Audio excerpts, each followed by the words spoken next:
Hello, everybody, and welcome back to my channel. My name is Kat Shay, and you are watching Shade with the Hobbies. If it's like, girl, you got on a hoodie, yes, it's cold. So here it Here is. I am It's in a just the weather has just been like right. We definitely live in opposite ends of the spectrum here in the country for sure. Oh, there we go. I thought I muted a tab, but apparently did not. There we go. Sorry about that, guys. Was like, wait a minute, that's my voice. That's who's odd. talking? Who is this and why is this happening? But for those of you guys who don't know, tonight is the first Edgar Allan Poe stream of May and the night of the first discussion for his short stories. Get into these lovely Edgar Allan Poe collections that we have. Interestingly enough, we both have different books, but with the exact same table of contents in the exact same order because why reinvent the wheel, said the publishers. And I completely get it. I do.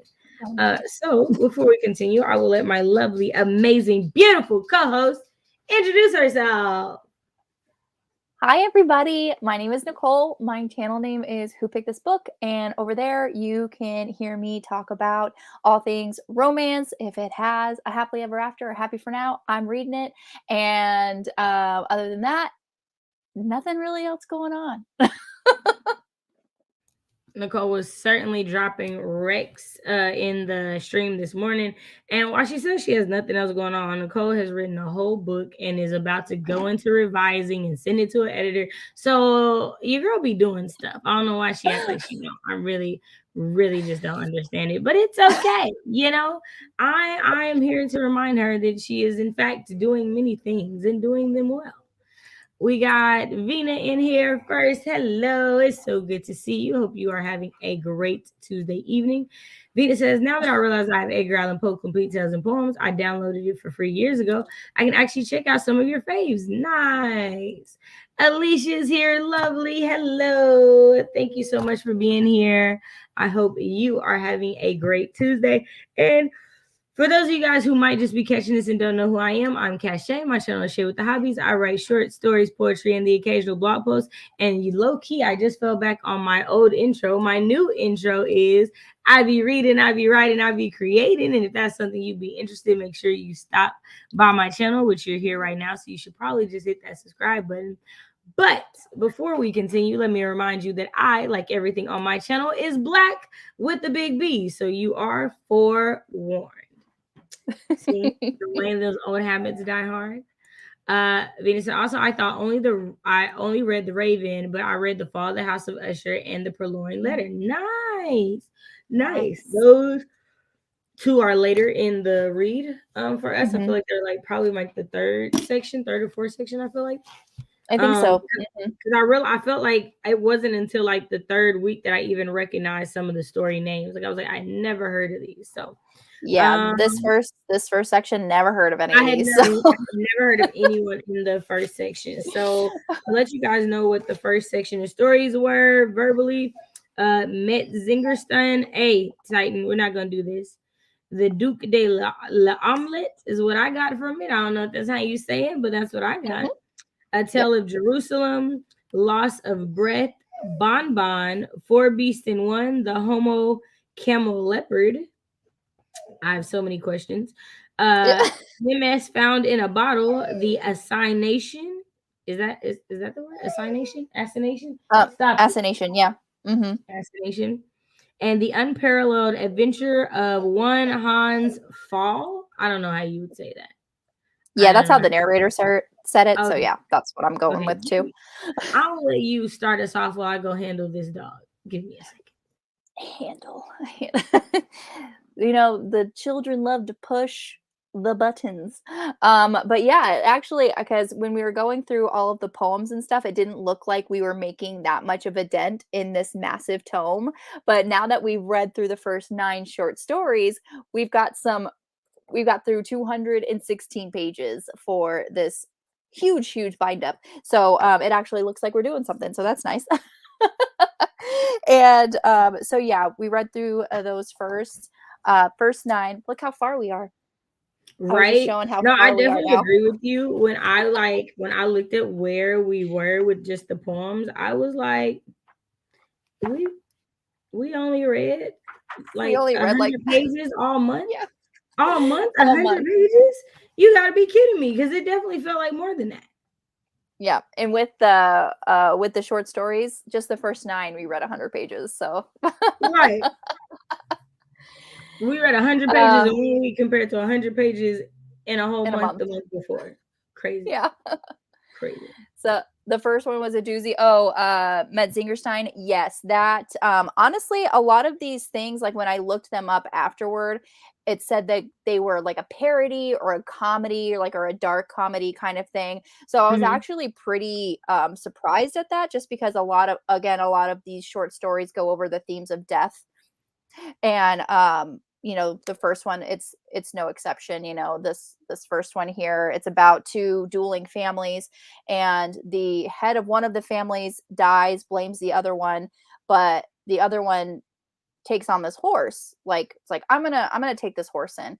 But then, after, sorry, there's a bug in here. No, you're fine. after after riding the horse and getting really attached to the horse, there is a fire in the person's house, and the horse just rides right into the fire, effectively killing the new owner. So everybody dies. Everybody dies, apparently. Yeah.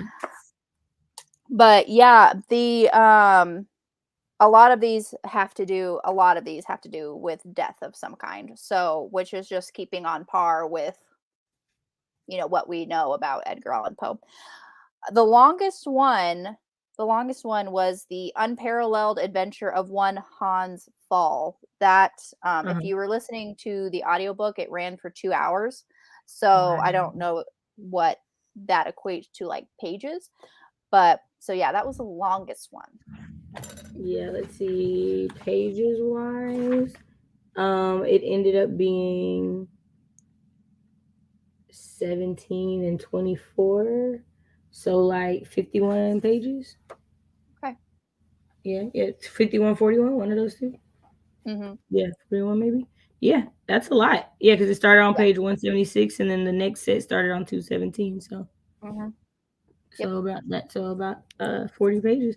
That's a lot for a short story for sure. Because mine in that anthology was like 30. Yeah. Mhm. And mine was like at almost like right at 8,000 or right under 8,000 words. So that Okay. is that's interesting.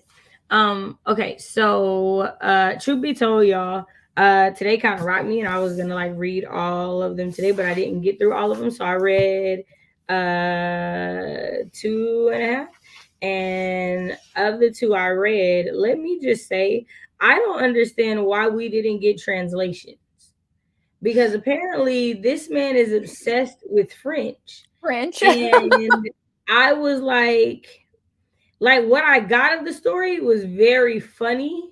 And like Uh-huh. I totally get parody. I totally get parody in the Duke Mhm. de l'Omelette. Totally get Oh, that. yes. But Uh-huh. like I felt like so many punchlines were in French. And I I was know. like, the shortest ones would be the ones that I gotta go look stuff up for. And I'm just yeah. So I have a question. Did you translate the phrases? I translated, I looked them up, but I didn't like write Yeah. down the translation, Write them because down. there's Yeah, actually one that was super, super long. But yeah. but yes, I did end up going in and translating some of them, not all of them. But yeah, Mhm. I did have to, even though, like, I took French. Like, I'm nowhere like near fluent anymore, but it's just Mhm. like, even I was having to like look stuff up, and I was like, I have to look this up. Like, we don't speak French, sir. But Right. when you read another one of his short stories, there's a phrase in Latin that he put in, but then he provided the translation for it. I'm like, why didn't we do that with the French? Did everybody just Right. speak French back then? I don't think Well, so. see, and that's the thing is, I feel like they did back then. They spoke way more languages because they That's didn't like true. everybody didn't just come like from England, like they were around other people. Right. And so it's also, and then in school, it was like required to know other Yeah, languages, right? Like, so that's the that's other part true. that's weird to me is it's like, and like when we say required back in the day, you were actually speaking and using the stuff. It wasn't just like Right. you took it to take it and all you can To say get is, an oh, elective credit. Right. right, right. Right. Because yeah, so I was like, but so I liked that story a lot because I Mhm. was like, yo, did this dude just die and wake up in hell? Yes. Yes, Okay, he did. okay. He And actually the Duke L'Omelette, yeah, he died while eating, like, a bird. He was talking about this bird. When I first read it, I thought he just, like, looked at it and he died, but he was actually eating. So I was like, "Okay," and then, yes, he goes to hell, and he gets out of hell or gets out of damnation by cheating the devil at a game of cards. So I think that's, like, super clever, and got the parody, like, of that.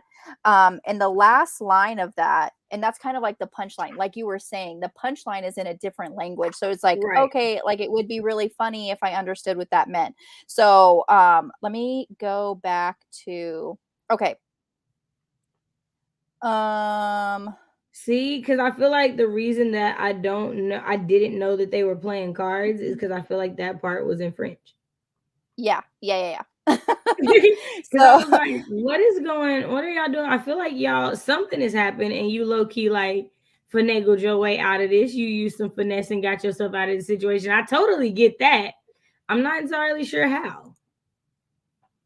yeah, so the last line of this, I mean this I did look it up and I'm kind of remembering what it is, but it said if I wasn't the omelet, basically the Duke of the Omelet, I'd have no objection to being the devil. So it's like I'd be you, but I'm too busy being me right now and like beating Oh you at man, cards. like So so I'm like gonna that's what go. I got. Like the whole time I was like, dude, are you literally in hell? Like I can't possibly be here. Like, no, I'm not supposed to be here. Like I know Yeah. that you say I'm here and I see that I'm here, but this could not possibly be for me.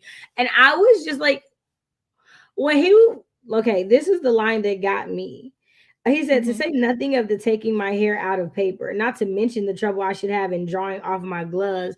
I was like, were the girlies not just dressed up back in the day? Because, child, Yep, like, did they you were. really have gloves on? And it made me think of, I don't know if anyone has watched this, but Our Flag Means Death. And the guy is like the gentleman pirate, and he's like this uppity aristocrat who's decided that he wants to go be like a swashbuckling pirate, but like dude wears like petticoats and like put a whole library on the ship. And the pirates are like, why is there a library on the ship? On the And he's ship. like, what happens when it storms? Like, what are we gonna do? Like, Just sit and do nothing? no, because no, they were like, you have to replace all the books because the boat is Oh, going to rock and they're gonna fall yes. off the ship. So it was like, What are you doing? nobody brings a library on a pirate ship, sir. And so like that's how I felt when I read, like immediately I thought of that when he was like, and not to mention the trouble, like he was literally like, I wouldn't even take my gloves off in this place.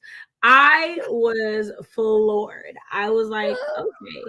And the devil was like, I mean, you know who I am, but let me tell you. And I just felt like this little going back and forth was hilarious. Because this Their like, I don't know. banter. I was like, I mean, it says something about your confidence that you were like, I mean, I know you're the devil, but I'm also me. So there's that. Exactly. It Yeah. was a lot. It was a lot. So I definitely like that one. And I do want to go back and like read it, Mhm. knowing the French part of it. Um, I also thought it was interesting what he talked about as far as like the arts and things, because like there's like a running Christian like theme that like the devil owns entertainment. It Mhm. owns the arts and things. And so I thought it was interesting that like in hell, all of these beautiful artistic things that you wouldn't expect to see in hell because you're in hell are here. Mhm. Are here. And Mhm. and so I just thought that that was interesting, especially because he literally took up like two paragraphs of this short story to talk about that. And so I was just Mhm. like, I wonder what your purpose was in this. Like, what made you do this other than to like, I don't know, because it's like, was it that hell is also super magnificent? And so there's that, like, And even with as magnificent as it was, this dude was like, I still don't belong here. Like there was a lot that I wanted to know from that, because again, I feel like he took a lot of time to talk about it. And like Buddy was name dropping. Buddy was name dropping stuff. And then I'm not gonna lie, when Buddy started like putting in blanks for people's name, I was like, oh, whose name we not trying to drop? Whose stuff I know, we not listening? So I found that story to be very interesting for as short as it was. I didn't expect to have so many questions and thoughts going through that one. For sure. It's like for one of the shorter ones, it is very well put together. Like it's complete. It's a complete story, you know. And you know, some of these where I was just like, okay, like I have to like really like either go back and reread or kind of like, okay, what's going on here? Because the way that it was written, of course, at the time, there's a lot of words that he's using that we don't really use like commonplace now. So I'm just like, okay, like what does this word mean in this fashion? You know, because you know, I think we've had this discussion where words change meaning over time. Right, for sure. So I just thought like a lot of these, you know, were great, but for like as short as this story was, it's definitely like it's full circle, full complete. And it actually, this was the first one when I read it, I was like, oh yeah, this is hilarious. That was funny. Like all of these are supposed to be like parodies or comedies or dark comedies. And I'm like, a lot of them, I was like, I don't think that's funny, but this one was hilarious. Yeah, no, it was definitely funny. Definitely. Yeah. Did you have a favorite one? I did. The Duke is really great. I really love that one, but also Loss of Breath, simply because this man drops dead while he's abusing his wife. Like when he says he lost his breath, he literally just died. So like, and he's wandering around doing all this stuff, trying to find his lost, quote unquote, lost breath. And literally like all this stuff starts happening to him. Like he breaks his leg, terrible things are happening to him, but he's trying to find this lost breath. And I was just like, that's hilarious. You literally just died while trying to abuse your wife. Serves you right. And that's hilarious. So yeah, it's like he's trying to find it, like he's trying to find his lost breath. And I was like, at first I was like, is this the I let out the breath I didn't know I was holding kind of thing? But like, no, he actually literally just died. Yeah. That's funny. So I was like, that's so funny. But yeah, I mean, honestly, and there's a couple of things. Sorry, go ahead. No, go ahead. I was gonna say that's a hell of a way to have to learn your lesson and not put your hands on somebody to die while doing it. I'm just saying, like, I mean, you got to learn the hard way, buddy. He did. And so it's right in the beginning. It's like seriously right in the beginning. And he was just saying, thou wretch, thou vixen, thou shrew, thou witch, thou hag, thou whippersnapper. And said, here, standing upon tiptoe, seizing her by the throat and placing my mouth close to her ear, I was preparing to launch forth a new and more decided epithet of opprobrium. I don't know how to say that word, which should not fail to convince her of her insignificance, when to my extreme horror and astonishment, I discovered that I had lost my breath. Like right in the middle of this like outrage. I love it. I discovered that I had lost my breath. Also, so does yours not say ejaculation in that sentence? Yes, it does. And I can't say ejaculation without laughing. Without giggling. You are such a kid. You get on my nerves. Okay, so here's the thing. But no, while I was reading it, I was like, isn't it interesting how we choose to use words now, comparatively speaking? Because ejaculated really just means to like exit, to like come out of, like eject, like, right? Like it comes in that way. But like, he says the word ejaculation in every single one of these short stories. Okay, because I was like, in like the 3 that I went through, the word was in there. And I was like, I'm just gonna have to get used to this, huh? Because like you're not talking about sex. Like I know that very clearly. Very clearly do I know that, but still. Oh my gosh. So every time I saw it, I just like giggled because I do have a mind of a small child. And Right. so funny. He So said funny. ejaculated. You And it's kind ejaculated, of and the funny part is like it's like by her ear. So like exactly it was just funny that was it is like that's just what was funny about the sentence itself. That's yeah. Edgar's fault, not mine. Eddie That's P did it, not us. We was just he reading did it. it. We Exactly. was doing it. I love it. It It's kind like of the reminds phrase. me Go ahead. It just reminds me if you've ever seen that movie Kate and Leopold, and he's like, okay, it's like a time traveling movie, Yeah, no, and I this know what it is. guy, I just haven't okay, seen it. Yeah. and the guy's from like now, and he's back in ancient times in New York where they're building the bridge, and they're talking about how like this is like the greatest erection known to mankind, and so the guy from the future is like giggling as he's talking about this bridge, and he's like, "Yep." He kept saying the word erection, and I was Mhm. like, "That's me. That's 100% Right, me." because erect just means to stand up. And right. I get it. I get it. This is funny. Like, no, I Oh, totally get it. so That's funny. hilarious.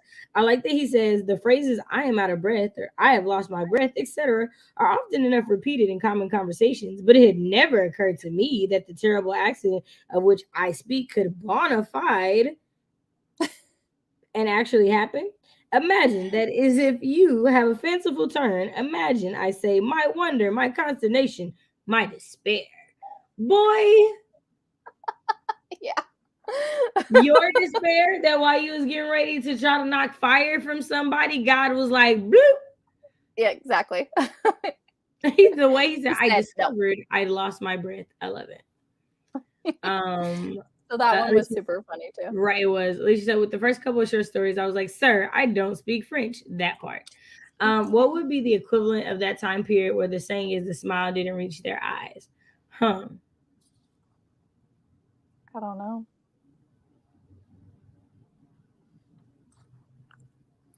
I I feel don't like that would know. still work. I feel Yeah, like I could still see Edgar writing that. that's true. Yeah. Mhm. Like a smile that didn't, like maybe saying that didn't quite reach the eyes. Like I Mhm. see him like maybe putting an adverb on that, but I don't know. I'm trying to think of what it would be. At the Yeah, end of loss of breath. I am so mad at all of these.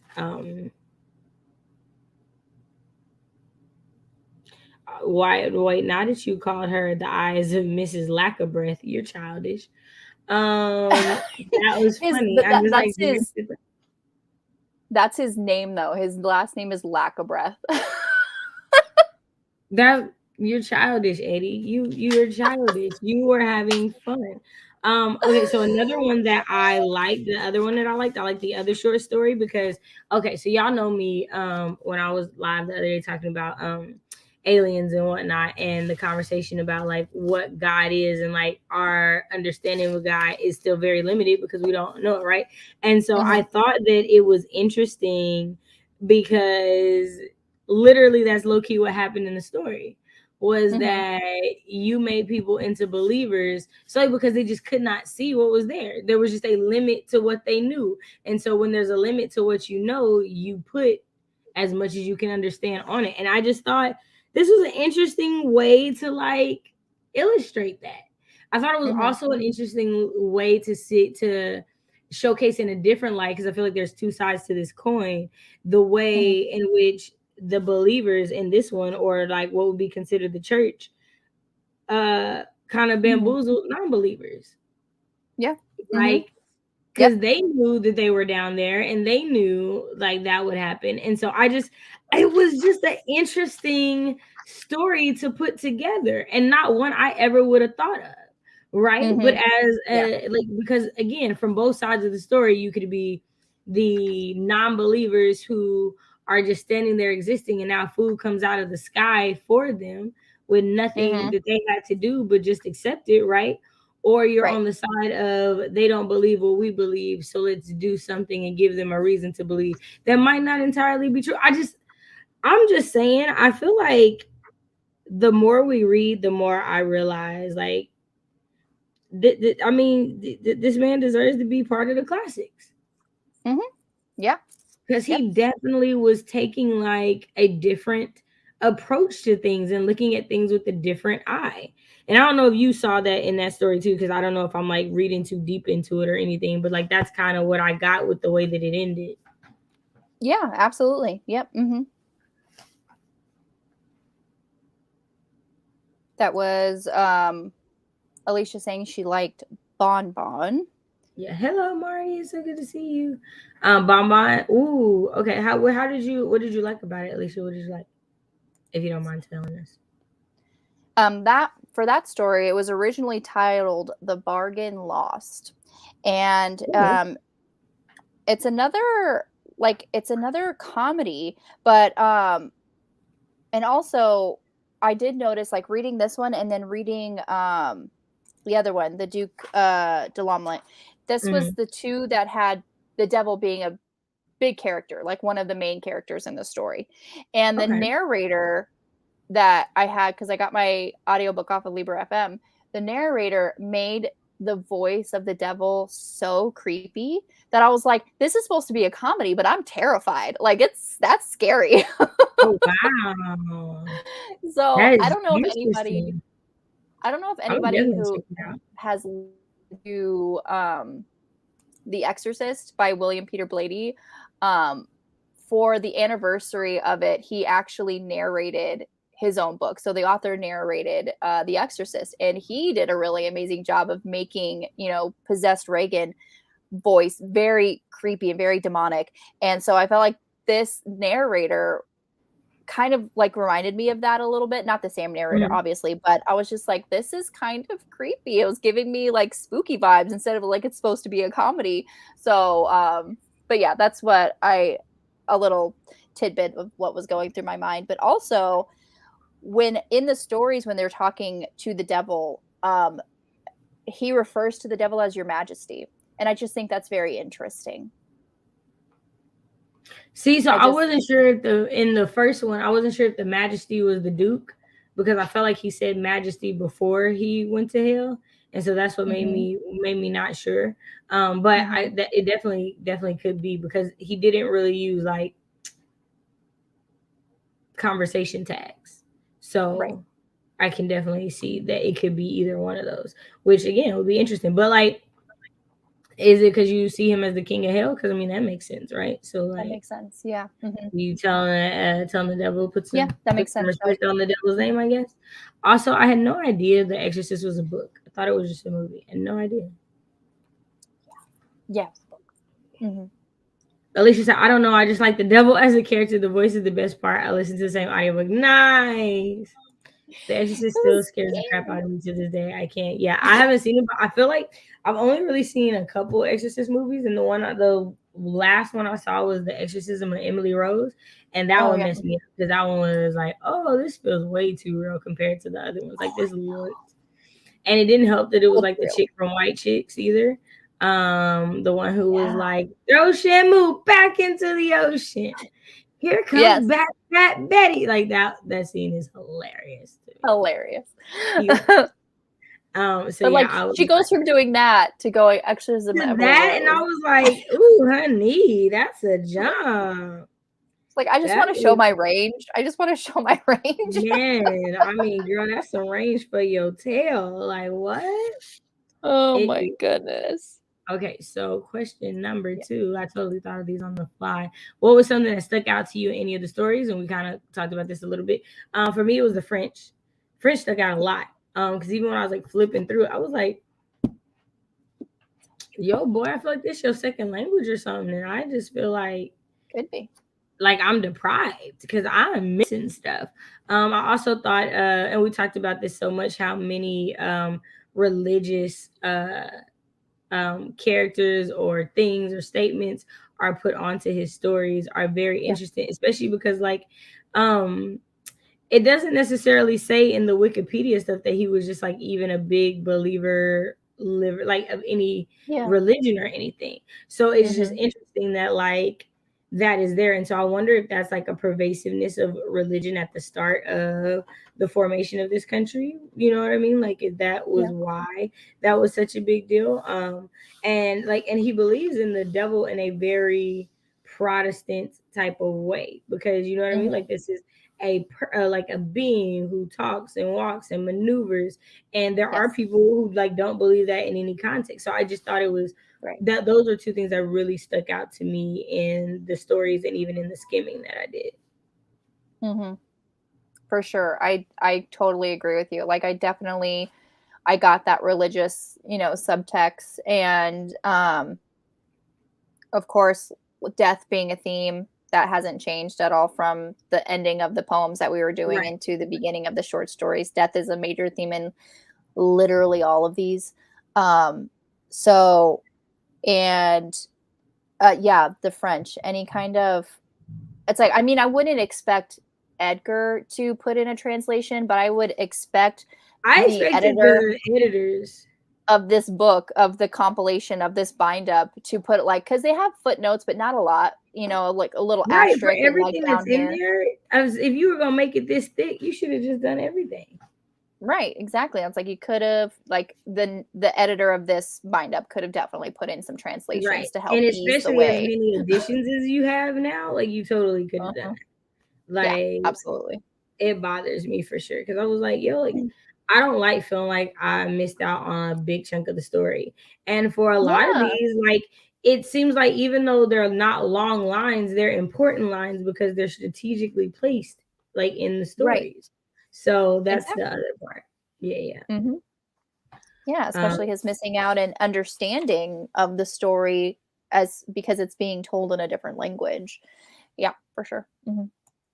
and then Alicia said, thank goodness for audiobooks. If I was reading it just with my eyes, there was no way I would understand any of it. Yeah, no. So that's the other thing that stood out for me is I realized I'm just gonna need a pocket dictionary, like period.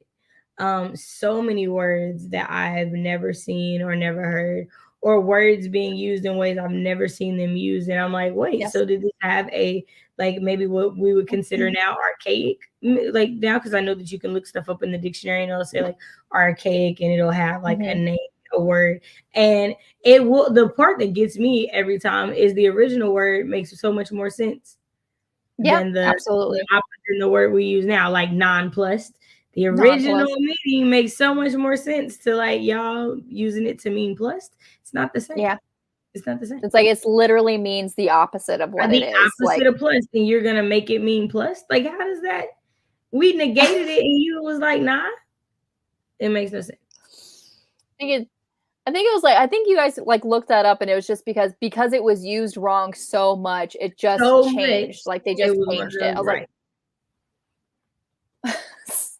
Sounds like oh, okay. America. Sounds But like America, right? Like so yep, on point. So on yep, point. for sure. For sure. Okay, so we both got through what was the things that stuck out to us. Okay, Mhm. last question. Which story surprised you? I will say the third one, the one I was talking about with Tale of Jerusalem. the Tell of Jerusalem. I had no Mhm. idea where that story was going. I didn't know if they were gonna go to war. I didn't know if like I didn't know what was going to happen, especially because when they were talking about like they know the rules of the agreements and da da da. Like that's when I was like, you know, Mhm. because I mean the God of the Old Testament, which clearly that's where y'all are, being that it's in Jerusalem and whatnot. Like clearly Mhm. y'all are in the old times, and I just feel like things were a little different back then. You know, Yeah. like people touched the Ark of the Covenant and died. So like I was like, are we going? Is there gonna be some death? And there wasn't. There was just religious trickery, and I just thought that was a surprise. That was a Mhm. plot twist. Yeah. So yeah, so that was a story that surprised me for sure. A story that surprised me was the Assignation.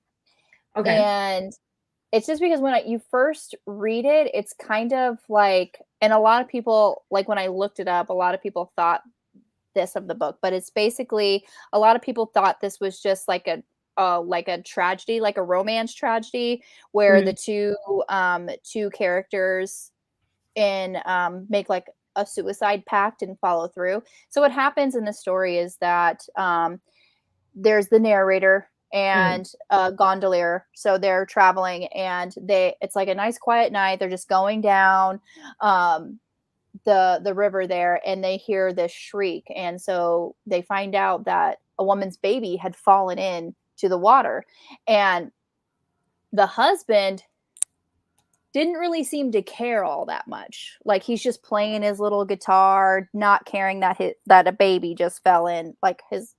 And so the man jumps in, saves the baby, and the woman is like, "I'll meet you an hour after sunrise." Kind of like secret hush hush. Later you find out that the husband of the woman runs out and says, my wife, she's died, or and like she has been poisoned, or she committed suicide, and the man who saved the baby had also died, seemingly drinking the same poison.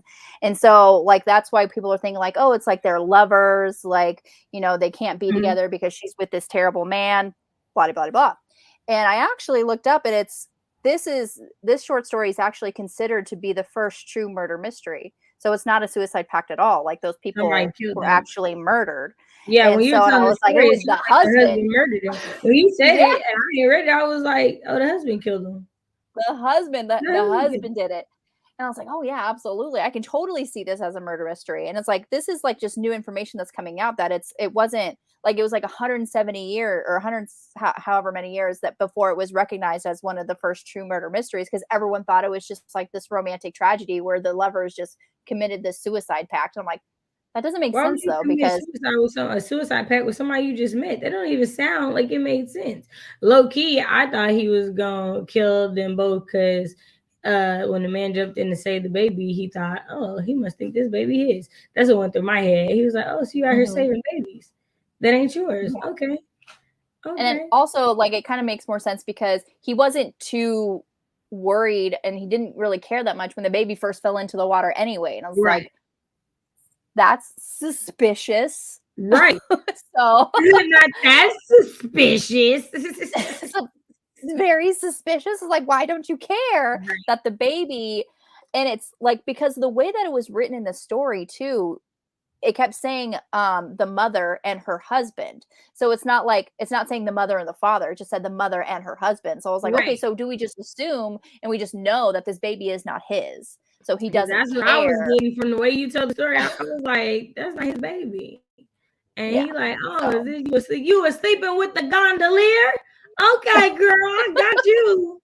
Go ahead and get your little sneaky link on and drink this wine. Her husband is trash. Her husband is trash, not even caring that the baby fell in. That's like, if that's how he is with like potential death of a little child, then I could just assume how he is in real life. So of course she's sleeping with the gondolier because her husband is a terrible person.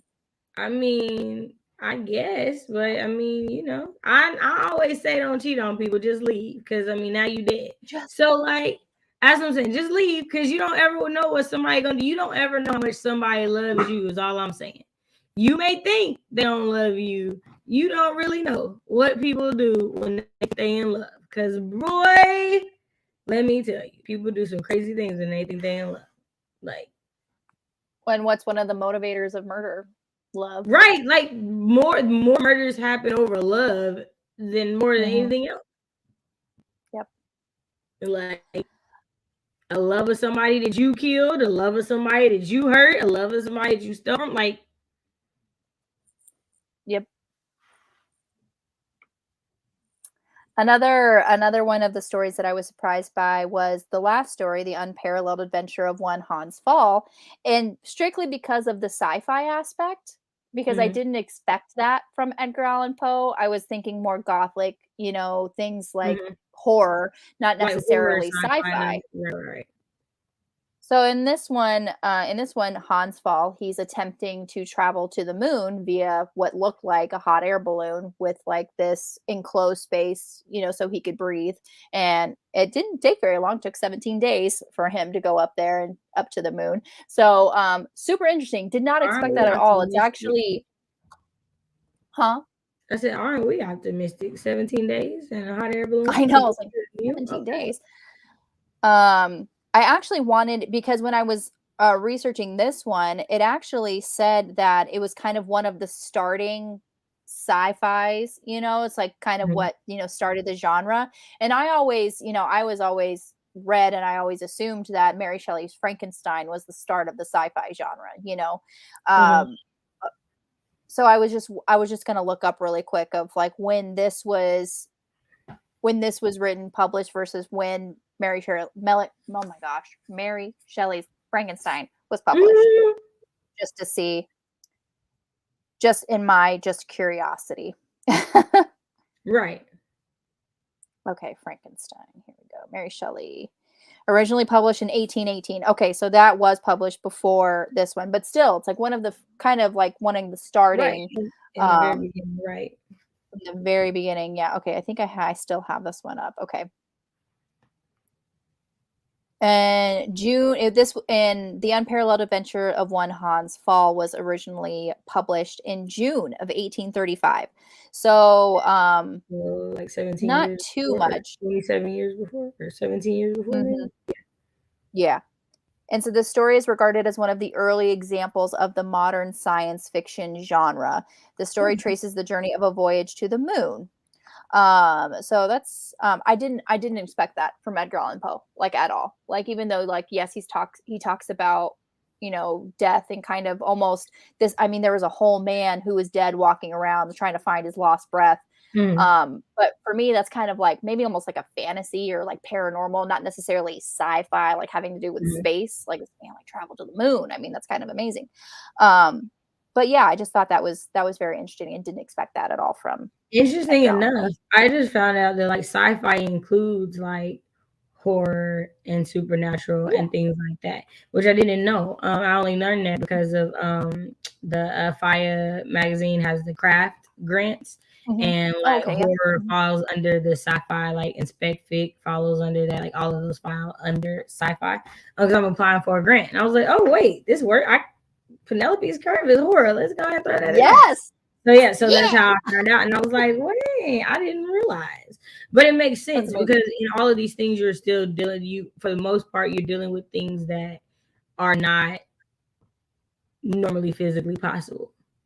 Right. So like it makes sense. It's about like these things that can go just beyond what we already know or think is possible. So I thought that was good. What do we get? Bree Cherie, hello. Late but here. Thank you so much for being here. We are finishing up the conversation actually now. We got through our 3 questions. Were there any other things that like stuck out to you that you wanted to mention? Because I know you did your research for us, and you know we're always ready for the Nicole of the week. Yeah, what actually is pretty, let me a lot of his short stories, he had submitted them to like a writing contest, and a couple of them where he submitted, they didn't actually win, but they still went ahead and published it, and he never got paid for them.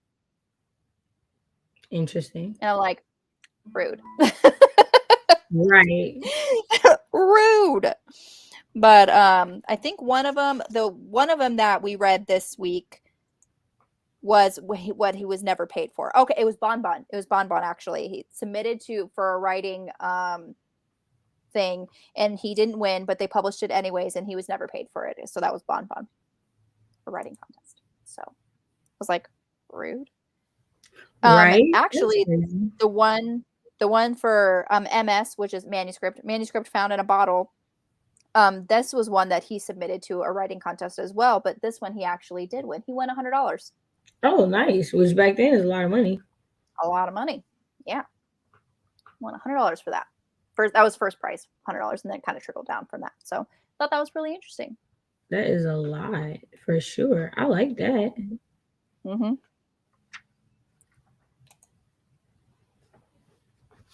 Oh, but yeah, that's I didn't get any juicy tidbits. Right, we didn't have like any the last week of the poems.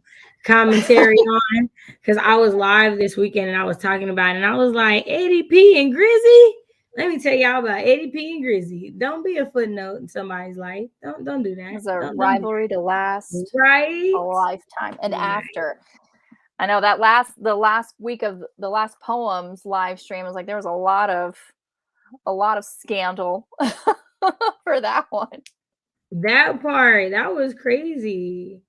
A lot of scandal. Took his job. He got paid more money. Right? They were interested in the same woman that Francis Right, writing poems to stirring the her, and pot. apparently getting her to be nice to people, getting him to be nice to people, all for Eddie P to still be more famous than you could ever imagine that you would ever get a chance to be. Yep. And Francis, I still believe she was up to no good. She was, kind of burning the candle at both ends, keeping both of their interests. But she was writing love letters in her poems to Edgar Allan Poe, too. So Grizzy probably didn't like that too much either. But right. Yeah, she was definitely stirring the pot. She was like, oh, over little old me? They're fighting? No. Right. I was like, she knew what she was now, doing. No lie, I do want to look up Frances Osgood and find out more about her, just so I can be like, okay, let me tell you about this girl, because here is some more questionable material about these people and the choices that we're making. All these choices they're making, and it's like the truth is, it seems like nobody wants they lived in a time where most people didn't want to be with the people that they ended up with. True. Because nobody in these situations was unmarried. No, they were all married. They were all married. So it's to other people. Right, to other people. So it was like, what? Yeah. Mm-hmm. And then I'm like, so why have y'all been pushing monogamy so much if that's not even something none of y'all have ever really wanted? True. Because this seems like they to me, thinking about the time frame, these were regular people, because they weren't famous. They were regular people, and this is what regular people was doing. So it's just when y'all say y'all want to go back to how things were, what do y'all really mean? When y'all was hoeing around? I got questions. When you were hoeing around on top. Right. White men were in charge of everything. Life writing secretive poems to another woman to get printed somewhere. What? Putting a poetic cipher in a newspaper for your girlfriend. What? For your girlfriend. What? I mean, that's like the DM nowadays. Right. What are you doing? Going down in the DMs. That's that WID right there. That's the original Mac. That's the original Mac you with words. What? It's crazy. Oh, how far we've come. How far we've come. I'm sorry. If you don't put my name in a poem that I have to decipher, I don't want it. Don't talk to me. Right. But please just don't be married when you do it. You do that, but just don't be married when you do it. Because I don't want those problems. Personally, I believe the karma, always comes back, as my story says. So I don't want them problems. Leo, you right. Give your wife the cipher. Give it to her. Maybe y'all can make up or something. We're not even gonna talk about the fact that it was your 13-year-old cousin to begin with. And maybe that's it. Maybe they was like, marry your cousin. You don't have to sleep with her. Just marry her so she's not an unwed lady, and do what you do. Because I just got so many questions. Was it like that? And you didn't sleep with her, and that's why y'all didn't have kids or anything? But you was macking on old girl, and because of whatever, understand? I don't know, because we don't know. There's lots of speculation. There's a lot of questions. I want to believe that you weren't such a super awful person, but evidence to me that does make me feel like this could be it. They told you to, you were too drunk to not listen and not do what they told you to do, so you did it. Then you were like, I'm not drunk now that I am sober, and I'm not gonna do you, but we already married, so you just sit here in the house and be quiet, and I'm gonna talk to her. I ain't gonna do it to where everybody know, because I'm gonna be respectful, but I'm gonna write her some poems, and that's just gonna be what it is. And since you don't read on my level anyways, I don't really got a problem, because we got a 20-year gap between us. I'm just saying, it's like, bro, there's so much to go on in the world of ADP and his shenanigans, and I'm His loving it. wife's reading comprehension was still in grade school. Right? Well, totally still was. This man was no spring chicken when she died. Like, bruh, all I'm saying is this man was definitely almost 30 when he married her. Yeah, because they were married for 10 years and he died 2 years after her. So, yeah. And she was young when she died. Like, right, I think she maybe made it to 25, maybe. Yeah. Right? Like, so yeah. That's young. That's young. That is really young. And honestly, everything that I read about Miss Frances, like it kept saying like, oh, platonic friend, platonic, I even read one article that said platonic lover. I'm like, is that just friends with benefits? Is that what we're doing? Is that platonic lover, friends with benefits? That's what I'm thinking. I'm like, is that what y'all call shacking up back in the day? I got questions. Like, because there's too much. Because like platonic lover sounds like an oxymoron. It sounds like an oxymoron to me. Wait a minute. It sounds exactly like friends with benefits. Like they were both married to other people and they just came together to scratch an itch. Someone caught feelings. And then, yeah. Like the more I read, the more it's like, you guys could not have been platonic anything. Right. Like something was going on. There's too much evidence. Yeah, I'm right there with you because I'm like, this don't. That's why I want to read everything I can about Frances Osgood. Yeah, no, I want to read everything I can about her. I want to read everything that I can about him. I wish but it's also so here's the other thing. It's also making me really consider and think about having a hard line drawn will, because I've been seeing so many things get published after people pass away. And I'm always wondering, how did the author feel about these things? Did they want these things published? Did they want these things out here? Like I've even seen newly, like some older person's like journal like entries, like somebody gathered them together and edited them and put them in a book. And I just was like, I would never want anyone to do that to me. Right. I don't care how famous I am. I don't care how much you want to know about my life. I don't want my family to be like, oh, let's get her journals published because she got like a bunch of them and people will like, no. What? I know. What? I know. And that's what Griswold did. Took a lot of his stuff after he died and published it. And all the while saying terrible things that was like basically making him basically making him look bad. And I was actually kind of thinking, because we know what we know of Edgar Allan Poe. He was, it was said that he was like heavily depressed, drug abuser, alcoholic. But that's the thing, like when Grizzy edited and put together this whole thing with a lot of Edgar Allan Poe's work, he was saying all that stuff like, oh yeah, he was a drug user, he was an alcoholic. And I was like, well, is that true? Because now I don't trust Griswold as far as I can throw him. That part. So if Griswold was saying he was a drug user, an alcoholic, I wouldn't believe it. Right. And it's like, well, what else? What else do we have that are lies? I have question. Yep. But for sure. Okay, sorry. I was like, I need to send this message that I didn't send. Go ahead. Yeah, go ahead. I was like, let me do it because today threw me off, and I was supposed to send this message about this grant to this magazine a long time ago, earlier today, and I completely forgot because life happened. Absolutely. Life happened. Okay, so you guys, we will be on the lovely Nicole's channel next week we will be reading. Let me go through because I got them marked off. Yeah. Mm-hmm.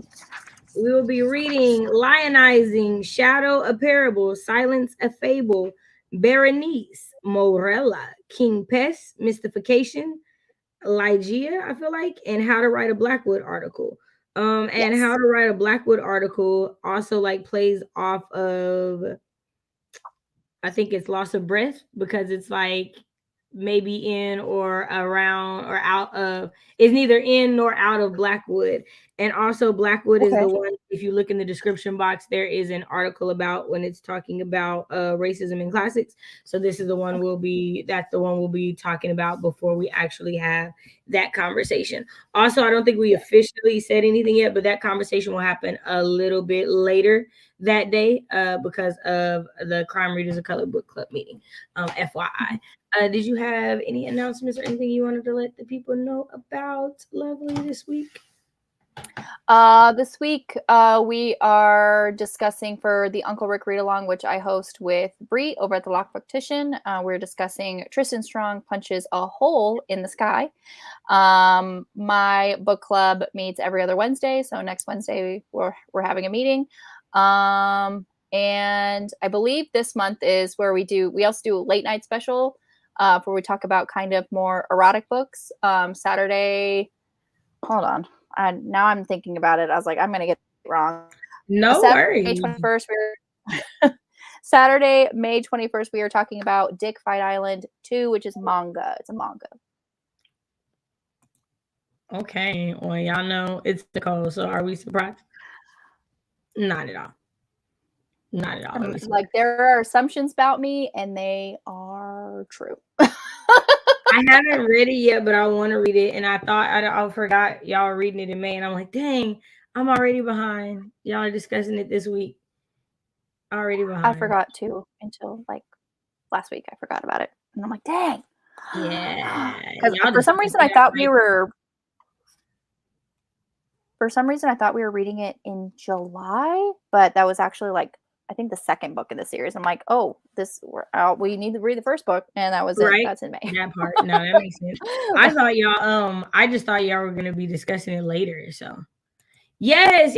I have started House of Leaves. It's actually over on the couch. I'm totally enthralled already. Totally enthralled. I'm like, what is going on? It's a lot going on. The footnotes are insane. I'm like, there's a bunch of crazy people. I just want to know what's going on. I really, really wish someone would turn this into either a short film, like, because I would love to see visually how it's being started. So like the book is pretty much a man writing about a movie, and he's like describing what happens in the movie. That's so far where I'm at. I don't know if that's the total of the book. But I was like, dang, it would be cool to like visually see what he's like describing in the book. I'm just curious about that. But yeah, so I started it. It has been a journey. We are reading every Sunday. Yeah, every Sunday. So yeah, I started it. Thank you so much for all the recs too that you sent me that list. I love it. Appreciate it. You're awesome. All right, y'all. We want to thank you so much for being here. We appreciate you. You guys are the best. We will see you same time, next place on Nicole's channel next week. Y'all have a great rest of your evening. Bye.